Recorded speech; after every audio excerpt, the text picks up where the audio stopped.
Tila hindi apektado si Vice Ganda sa mga pasaring ng Itbulaga host, partikular na si Joey De Leon.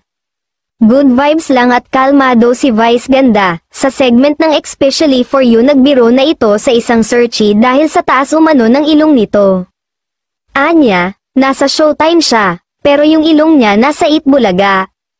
Happy 10 days sa atin madlang people, konti na lang malapit na tayong mag 2 weeks.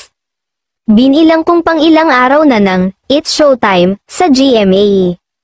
Dagdag pa nito, mas magaan sa pakiramdam, puso, at sa konsensya, focus ka lang sa kalagayan at diskarte mo at huwag ikumpara ang katayuan mo sa katayuan ng iba, nakakapangit ng mukha at ugali ang pagiging bitter.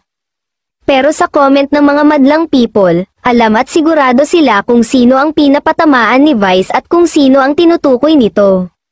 Nag-ugat ito sa birada ng TV host na si Joey De Leon patungkol sa nagpapakalat na malapit na umanong matsugi ang noontime show nilang Itbulaga.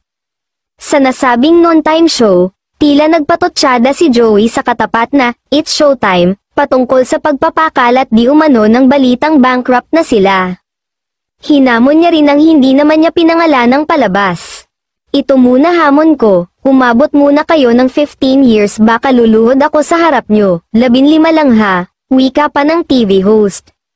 Bastusan na kasi ang labanan, siraan, walang kwenta, mag-enjoy lang tayo, umabot muna kayo ng 45 years, top 5 longest running TV show in the world, mainggit kayo, dagdag pa niya, sa X. Naglabas ng saloobin ang mga netizen patungkol sa hirit ni Joey De Leon na malinaw naman nila na, It's Showtime, ang pinariringgan, say tuloy ng mga netizen.